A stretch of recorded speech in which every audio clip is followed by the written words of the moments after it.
মারছে বস। এটা নাও, এটা নাও। এই জনি পেছনে দাঁড়িয়ে আছে।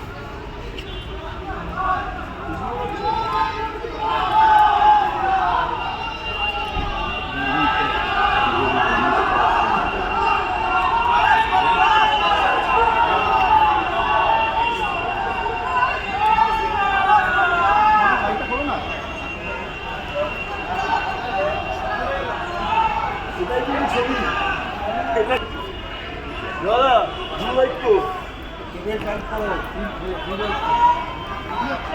হচ্ছে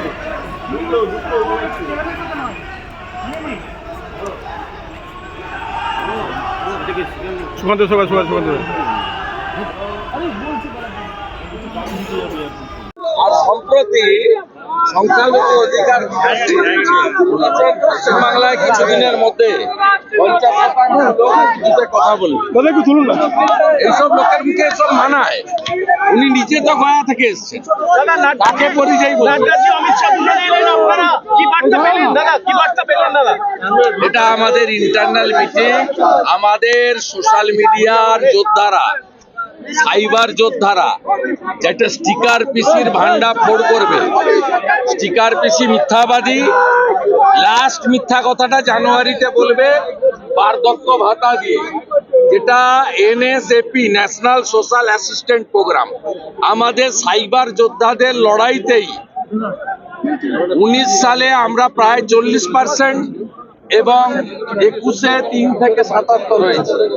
আজকে প্রায় 1500-এর বেশি সাইবার যোদ্ধা যারা ভলেন্টারি সার্ভিস দেয় ভারতীয় জনতা পার্টিকে, নরেন্দ্র মোদীকে এবং রাষ্ট্রবাদকে পশ্চিমবঙ্গে প্রতিষ্ঠা করার জন্য, আর পিসি ভাইপোর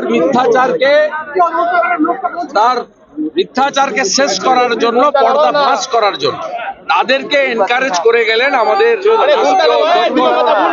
প্রকাশ নাড্ডাজি এবং আমাদের সকলের হৃদয়ের নেতা, যিনি এক দেশ এক বিধান এক নিশান 370(35)A সরিয়েছেন, শেষ কাজটা করেছেন ন্যায় সংহিতা বিল এনে। তার বক্তব্য শুনে আমরা নতুন করে উদ্বুদ্ধ হলাম, এনকারেজ হলাম। তিনি কিছু স্লোগানও আমাদের দিয়েছেন। আগলি বার আমরা বলেছি মোদী সরকার। তিনি জিজ্ঞেস করেছেন সবচেয়ে বড়িয়া ভ্রষ্টাচারী কোন হ্যায়, আমরা বলেছি চোর মমতা, চোর মমতা।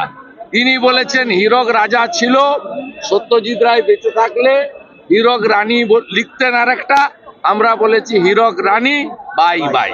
দাদা, রাম মন্দিরের প্রতিষ্ঠা দিবসে সেদিন উপস্থিত থাকবেন না সীতারাম ইয়েচুরি, বলেছেন এটা স্টেট স্পন্সর একটা ঘটনা।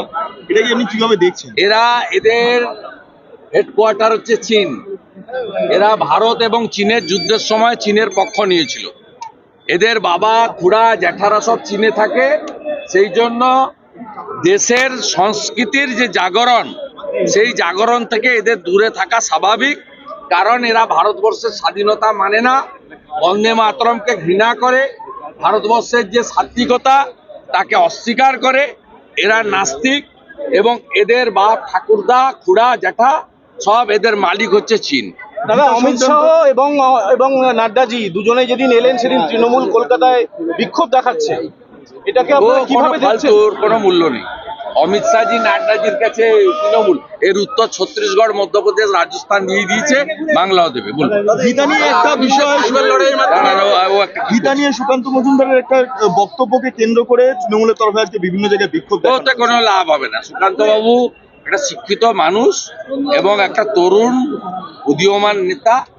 তিনি যেটা বলেছেন এই নাস্তিক কমিউনিস্টদের উদ্দেশ্য করে বলেছেন। আর বিবেকানন্দকে, স্বামী বিবেকানন্দকে কি করে শ্রদ্ধা করতে হয় সেটা রাষ্ট্রবাদী বিজেপির লোকরা জানে, ডক্টর সুকান্ত মজুমদার আরো ভালো করে জানে। তো সুকান্ত মজুমদারের কথাকে বিকৃত করে এই ধরনের কথাবার্তা, এগুলো কোনো লাভ হবে না। এই কিছুদিন আগে আমার একটা কথা নিয়েও তৃণমূলের সোশ্যাল মিডিয়া মিমিক্রি করেছিল। সেটা হচ্ছে, আমি বলেছিলাম যে ডিসেম্বর মাসের যে স্বাভাবিক শীত আসার কথা আসছে না। আমি কি কারণে বলেছি? আমি বলেছি ন্যাচারাল যে ক্লাইমেট এটা চেঞ্জ হচ্ছে। কেন চেঞ্জ হচ্ছে? তার কারণ তৃণমূল কংগ্রেস অরণ্যকে ধ্বংস করছে, সবুজকে ধ্বংস করছে আর পুকুর বুঝাচ্ছে। এই শহরে যেখানে আমরা দাঁড়িয়ে আছি, 5,000 বড় পুকুর বুঝিয়ে হাট বাড়ি অট্টালিকা তৈরি করেছে। তাই প্রকৃতির সঙ্গে এইরকম ব্যবহার করলে প্রকৃতিও তার ঠিক উল্টো ব্যবহারটা করে, এটা যুগে যুগে প্রমাণিত। সে কথাটাকে নিয়ে বলেছে, তাতে কি আছে? সুকান্ত মজুমদার মহোদয়ের কাছে তৃণমূলের অশিক্ষিতদের কাছ থেকে জ্ঞান নেওয়ার দরকার নেই। সুকান্ত বাবুর মতো ভালো করে পড়াশোনা করুক, জ্ঞানলব্ধ করুক, ডক্টরেট উপাধি পাক, তারপরে বলবে। ওরা বরঞ্চ সুকান্ত বাবুর বিরোধিতা করার আগে মমতা ব্যানার্জির ডক্টরেটটা কোথায় হারিয়ে গেছে আর ভাইপোর এমবিওটা কোথায় চুরি হয়ে গেছে, দুটো খুঁজে বের করুন। দাদা, একাধিক মন্ত্রী বিভিন্ন অভিযোগে তারা জেলের মধ্যে আছে এবং লোকসভার আগে কি আপনারা আরো যখন নিচ থেকে সাইবার যোদ্ধারা বলছে অমিতজিকে ভাইপো, তখন বলছে আমি যারা যারা জেলে গেছে তাদের কথা বলছি, বাকিটা আমি বলছি না, পরে বলছি।